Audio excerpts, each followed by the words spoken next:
The marble floors of the Sinclair estate gleamed like frozen lightning, so pristine that walking on them felt like a sin. For 34-year-old Naomi Brooks, it was just another surface to clean before the guests arrived. 20 years of cleaning other people's messes had taught her that invisibility was survival, but tonight, that would fail her.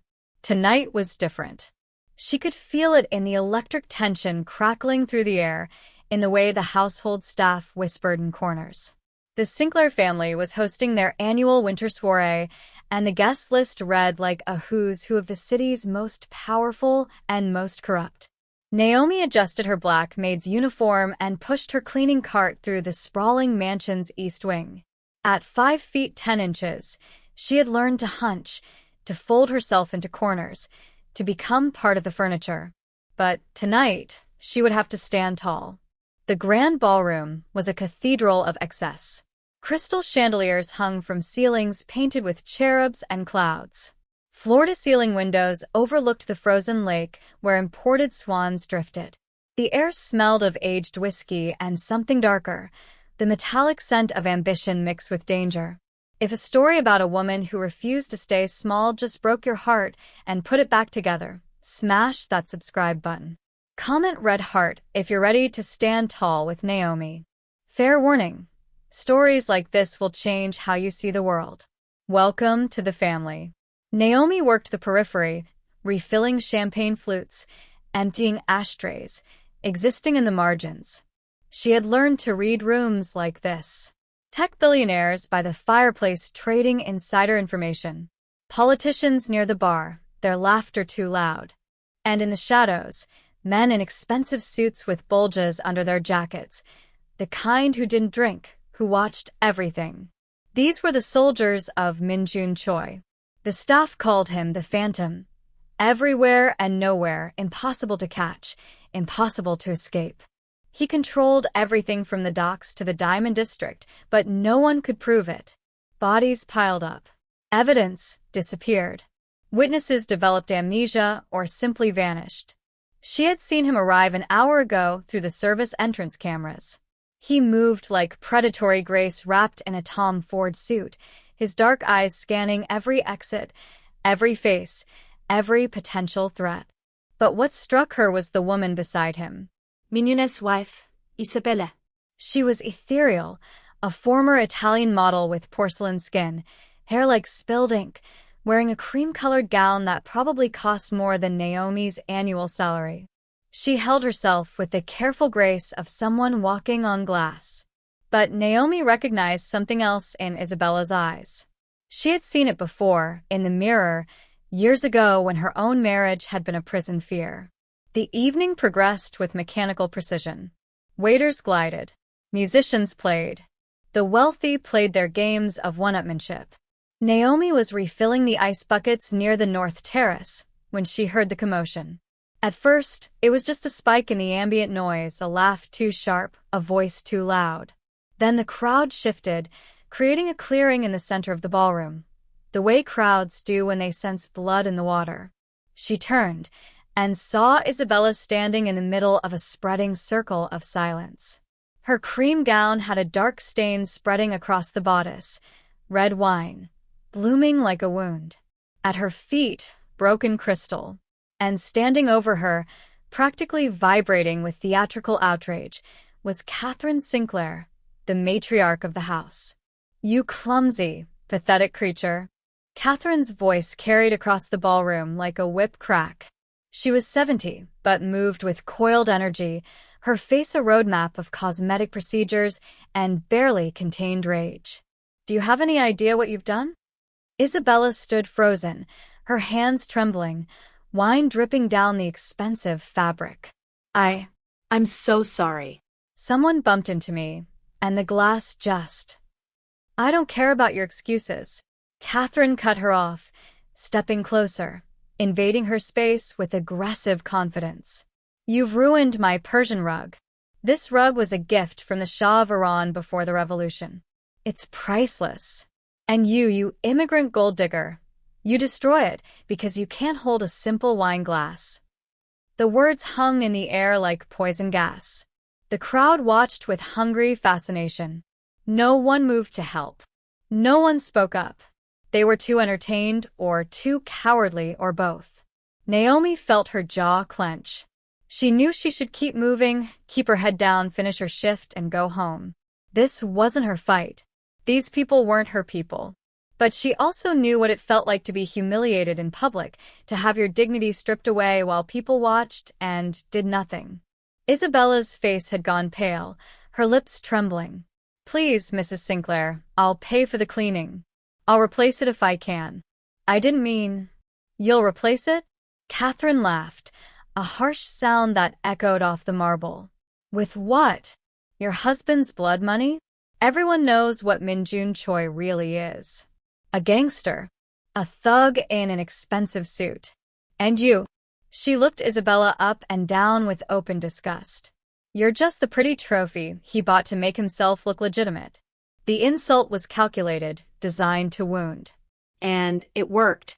Isabella's eyes filled with tears, her composure cracking. She looked around desperately, searching for her husband in the crowd, but Min-jun was nowhere to be seen. He had stepped away to take a phone call, leaving his wife alone in the shark tank. Catherine wasn't finished. She reached out and grabbed Isabella's wrist, her manicured nails digging into the soft skin. "You people come to this country and think you can just let her go." The voice was quiet, but carried an authority that cut through the noise like a blade through silk. Every head turned. Naomi stood at the edge of the circle, her cleaning cart abandoned, her tall frame no longer hunched, but standing at full height. She stepped forward, her dark eyes locked on Catherine's pale ones. The silence that followed was absolute. A black maid, speaking out of turn, commanding a woman like Catherine Sinclair? It was unthinkable. Catherine's face twisted with shock and then fury. "Excuse me? Did the help just give me an order?" Naomi took another step forward, her heart hammering against her ribs, but her voice steady. "I said let her go." She apologized. "It was an accident. There's no reason to treat her this way." "No reason?" Catherine released Isabella's wrist and turned her full attention to Naomi, circling like a predator who had found new prey. "And who exactly do you think you are? You're a maid. You clean toilets. You take out trash. You don't speak unless spoken to, and you certainly don't interfere in matters that don't concern you." Naomi felt every eye in the room on her. She felt the weight of her uniform, the limitations of her position, the very real possibility that she was about to lose her job and any chance of another one. But she also felt something else, a burning in her chest that she had suppressed for too long. "I'm someone who knows right from wrong," Naomi said quietly. "And what you're doing right now, it's wrong." Catherine's face flushed red. "How dare you? Do you know who I am? One phone call, and you'll never work in this city again. I'll make sure. Is there a problem here?" The new voice was different. Soft. Dangerous. The kind of quiet that makes loud people shut up immediately. The crowd parted, and Min-jun Choi stepped into the circle. He had returned from his phone call to find his wife in tears, a stain on her dress, and a black woman in a maid's uniform standing between his wife and Catherine Sinclair like a human shield. His dark eyes swept the scene with systematic precision. He saw everything: the broken glass, the wine stain, his wife's trembling hands, the defiant maid, the vicious socialite. Catherine immediately shifted gears, her face transforming from rage to calculated charm. "Mr. Choi, thank God you're here. Your wife had a little accident with my priceless rug, and this employee," she gestured dismissively at Naomi, "has been incredibly insubordinate. I was just about to call security to have her removed." Min-jun didn't respond to Catherine. He walked past her as if she didn't exist, moving directly to Isabella. He cupped her face with surprising gentleness, his thumbs wiping away her tears. "Are you hurt?" he asked in Korean, his voice tender in a way that shocked everyone watching. Isabella shook her head, unable to speak, overwhelmed by relief and residual fear. Min-jun turned to Naomi. He studied her for a long moment. This tall black woman who had stepped between his wife and a predator, who had risked her livelihood for a stranger. His expression was unreadable, but something flickered in his eyes. Recognition? Respect? "What's her name?" he asked. "Naomi Brooks, sir." "Naomi Brooks," he repeated, as if memorizing it. Then he turned to Catherine, and the temperature in the room dropped 20 degrees. "You insulted my wife," Minjun said, his voice conversational, but laced with threat. "You grabbed her. You made her cry. You called her an immigrant gold digger in a room full of people." Catherine's confidence wavered. "Well, the rug is very valuable and—" "The rug," Minjun interrupted, "is an inanimate object. My wife is not. And this woman," he gestured to Naomi, "showed my wife more respect in 30 seconds than you have in the past 5 minutes." He pulled out his phone, pressed a button, and spoke 2 words in Korean. Within seconds, 3 men in dark suits appeared at the edges of the ballroom. Not security. Something else. Something more dangerous. Catherine's face went pale. She finally understood that she had miscalculated badly. Minjun pulled out his wallet and extracted a black credit card. He handed it to one of his men. "Find out how much Mrs. Sinclair paid for that rug. Triple it. Buy 3 identical rugs and have them delivered here tomorrow." He looked back at Catherine. "You can burn the wine-stained one for all I care." Then he did something that made the entire room gasp. He removed his jacket, a jacket that probably cost $10,000, and draped it around Naomi's shoulders. The gesture was clear to everyone watching. Protection. Respect. Acclaim. "Thank you," he said to Naomi, his English accented but perfect, "for being the only person in this room with a spine." He took Isabella's hand, and together they walked toward the exit. But he paused and looked back at Naomi. "You're fired from this house, effective immediately. Report to my office tomorrow morning at 9. I have a better position for you." Then they were gone, leaving Naomi standing in the center of the ballroom wearing a Mafia boss's jacket, Catherine Sinclair humiliated and speechless, and 200 wealthy people wondering what the hell they had just witnessed. Naomi's hands were shaking as she stood outside the gates of the Choi estate the next morning. The address Minjun had given her led to a compound that looked more like a fortress. High walls, security cameras, guards with earpieces, and suspicious eyes. She almost turned back 3 times. But she needed this job, whatever it was. And something in Minjun's eyes last night had looked genuine. He had seen her. Really seen her.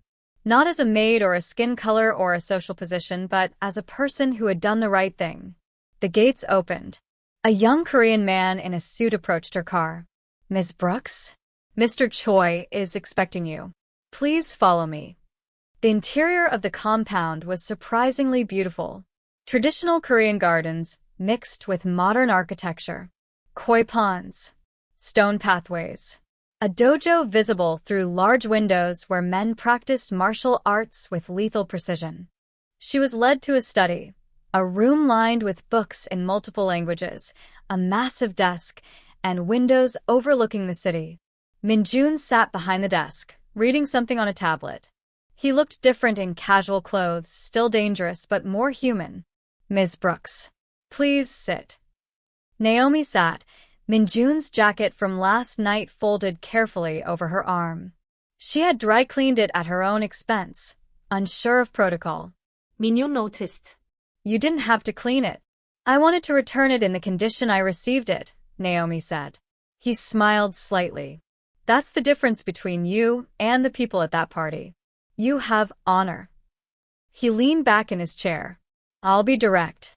My wife needs a companion. Someone who can be with her at social events, someone who will protect her when I cannot be there. Someone who isn't afraid to stand up to people like Catherine Sinclair." Naomi blinked. "You want me to be your wife's bodyguard?" Companion, Minjun corrected. Bodyguards draw attention. You would appear to be her personal assistant, her friend. But yes, essentially, I need someone I can trust to keep her safe from the cruelty of people who smile while they stab. "Why me?" Naomi asked. You don't know me. I know enough, Minjun said. I know you risked your job for a stranger. I know you didn't hesitate when everyone else just watched. I know you stood tall when you could have stayed small. He paused. And I had you investigated this morning. Forgive the invasion, but in my world, trust must be earned and verified. Naomi's stomach clenched. What did you find? A woman who left an abusive marriage 12 years ago with nothing but her dignity, who worked 3 jobs to put herself through nursing school, who sends money every month to her mother in Atlanta, who has never broken a law, never cheated on her taxes, never betrayed a confidence. He looked at her directly. You're exactly what my wife needs. Someone real. And if I say no, then you say no.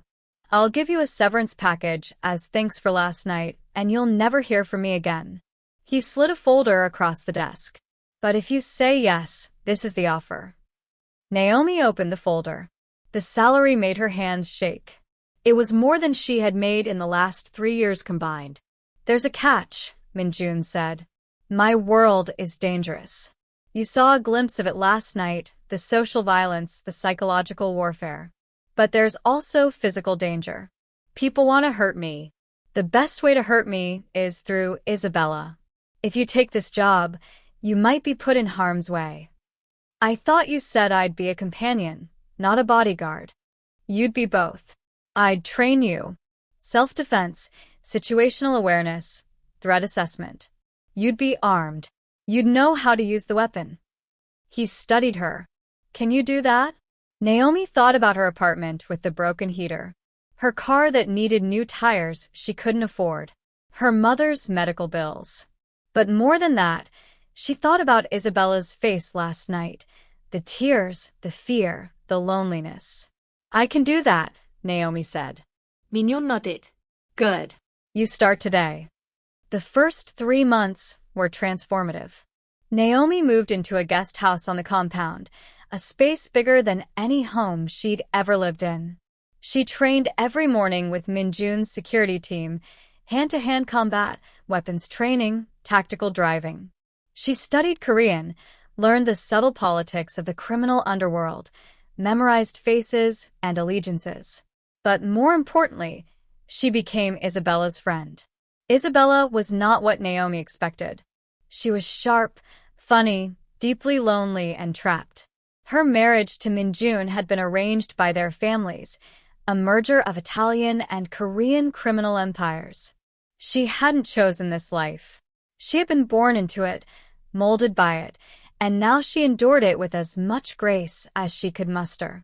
He's not cruel to me, Isabella confided one afternoon as they sat in the garden, drinking tea. Minyoon. He's actually kind in his way. But I'm an asset to him, not a wife. I serve a function. I make him look legitimate. I host parties. I smile for cameras. We sleep in separate bedrooms. We're business partners, not lovers. Naomi listened, understanding more than Isabella knew. She had been a trophy once too, just in a different context, a different economic bracket. The loneliness was universal. Does he know you feel this way? Naomi asked. Isabella smiled sadly. We don't talk about feelings. We talk about schedules and appearances and which events we need to attend. It's very civilized, very empty. They were interrupted by one of Minjun's lieutenants, a Korean man named Ji-hoon who looked at Naomi with barely concealed suspicion. He still didn't trust her, didn't understand why his boss had elevated a former maid to such a position of intimacy. Boss wants to see you both, Ji-hoon said in Korean, then repeated in English for Naomi's benefit. Now. The 3 of them entered Minjun's study to find him standing at the window, tension radiating off him like heat. We have a problem, he said without preamble. The Volkov Bratva is moving against us. They're trying to take over the port operations. 3 of my men were killed last night. Isabella's hand flew to her mouth. Oh God. Minjun turned to them, his face a mask of controlled fury. It's going to get worse before it gets better. The Russians don't do subtle. They'll come after everything I love, everything I value. His eyes flicked to Isabella, then to Naomi. I need you both to leave the city. Tonight. I have a safe house in. No, Isabella said quietly. Mignon blinked. What? I said no. Isabella stood straighter, her voice gaining strength. I've spent my whole life running and hiding and letting men make decisions for me. If you're going to war, I'm staying. This is my home too. Isabella. And you need me, she continued, cutting him off with a confidence Naomi had never seen before. The charity gala is in 3 days. Half the city council will be there. If you cancel, it looks like weakness. The Volkovs will see it as retreat. But if we show up, if we smile and play the part, it shows them that you're not afraid. Minjun stared at his wife, as if seeing her for the first time. A slow smile spread across his face.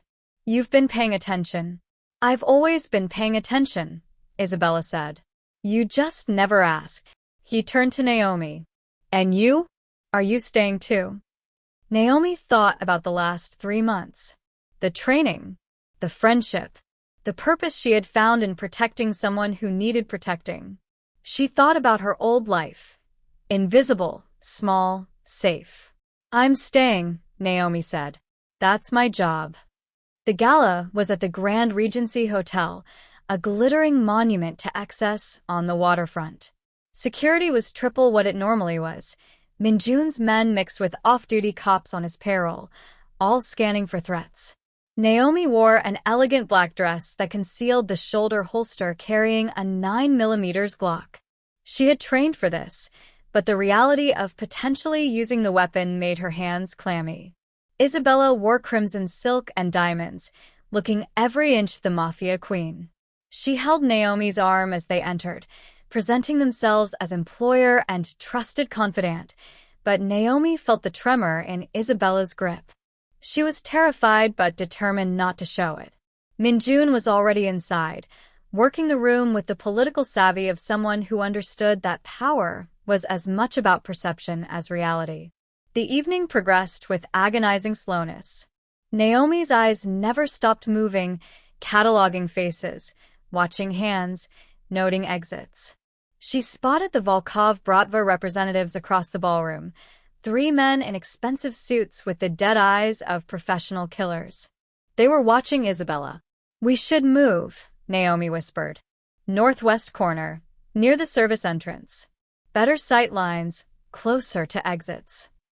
Isabella nodded, trusting her completely. They had just started moving when it happened.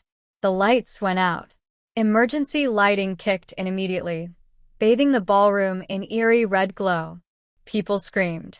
Bodies pushed and shoved in the darkness. And in the chaos, Naomi felt it, the prickling awareness that they were being hunted. She grabbed Isabella's hand and pulled her down away from the crowd, using the panic as cover. Her other hand went to her weapon, muscle memory from 3 months of training taking over. 3 shots rang out. Not aimed at them, but at Minjun across the room. His security surrounded him instantly, returning fire. The ballroom became a war zone. Naomi spotted the threat, a man moving toward them through the crowd, his hand reaching into his jacket. She didn't think. She acted. She stepped in front of Isabella, drew her weapon, and fired twice into the man's center mass. He went down, his own gun clattering away unfired. It was her first time shooting a person. The reality of it hit her like a physical blow, the recoil, the sound, the way the man crumpled. But she didn't freeze. She couldn't. Isabella needed her. Move, Naomi shouted, dragging Isabella toward the service exit. They ran through the kitchen, staff screaming and diving for cover. Naomi kicked open the back door and pulled Isabella into the alley where their escape vehicle should have been waiting. It wasn't there. Instead, 3 more men blocked their path. Volkov's men. They had planned this carefully, cut the lights, create chaos, separate Isabella from Minjun's protection. Well, the lead man said in heavily accented English.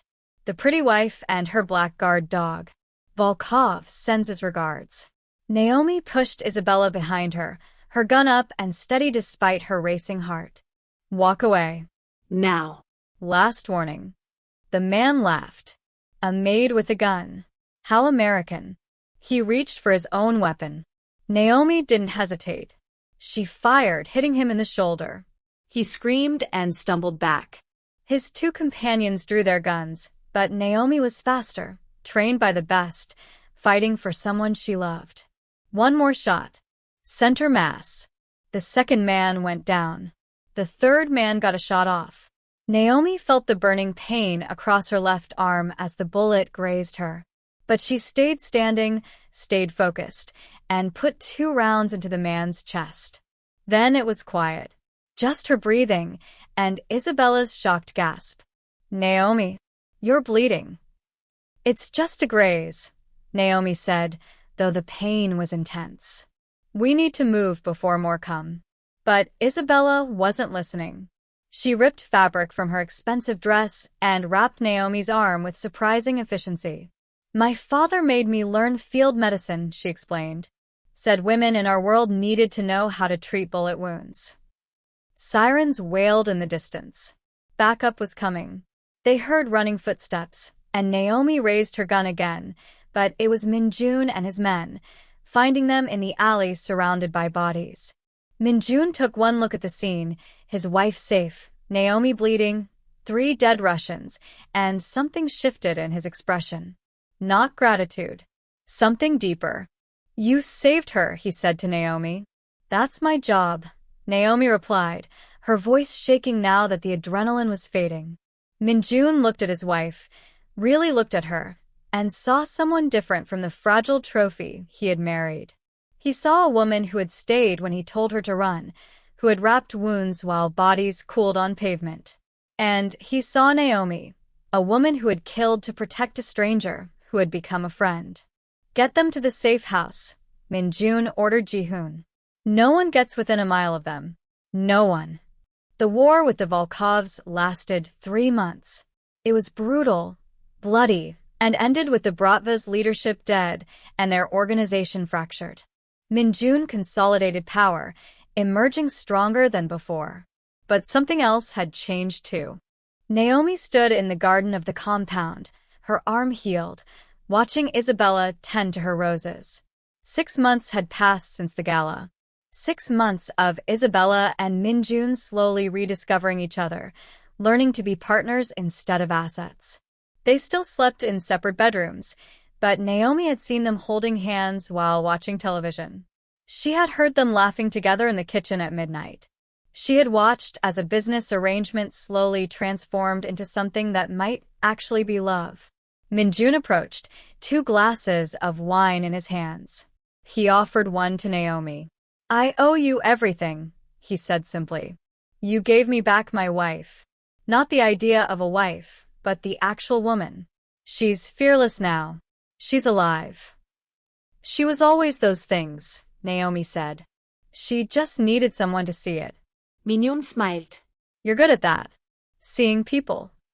They stood in comfortable silence, watching Isabella hum to herself in the fading sunlight. I have a proposition, Minjun said. Head of security for all my legitimate operations. Real title, real power, real salary. You'd be the first woman in that position. The men won't like it. They already don't like me, Naomi said with a smile. I'm tall, black, and I killed 3 Russians in an alley. I make them nervous. Good. Fear breeds respect in my world. Naomi considered the offer. 6 months ago, she was a maid trying to be invisible. Now she was being offered real power in an empire built on secrets and violence. Why me, she asked. Because you have something no one else in my organization has, Minjun said. A moral compass that actually works. You don't do the right thing because it benefits you. You do it because it's right. I need that. Isabella needs that. He paused. I need that. Naomi looked at Isabella, who had noticed them and was waving, her face bright with genuine happiness. Okay, Naomi said. I'll do it. Good. You start Monday. Tonight we celebrate. Isabella's been planning a dinner all day. She says you're family now. Naomi felt tears prick her eyes. Family. She hadn't had that in a long time. As they walked back toward the house, Minjun said casually, "By the way, Catherine Sinclair filed for bankruptcy last week. Her husband's company collapsed. Something about the SEC investigating fraud." Naomi looked at him sharply. "Did you?" Minjun's expression was innocent. "I have no idea what you're talking about. I'm just a legitimate businessman." He paused. "But if I were the vindictive type, I might suggest that no one humiliates someone under my protection without consequences." Naomi laughed despite herself. This was her life now. Complicated, dangerous, morally ambiguous, but also real. She wasn't invisible anymore. She was seen. She was valued. She was family. That night, the three of them sat around the dinner table, a Korean gangster, his Italian wife, and a black woman from Atlanta who had become the glue holding them together. Isabella raised her glass. To Naomi, for standing tall when the world wanted her small. They drank, and for the first time in her life, Naomi Brooks felt like she was exactly where she belonged.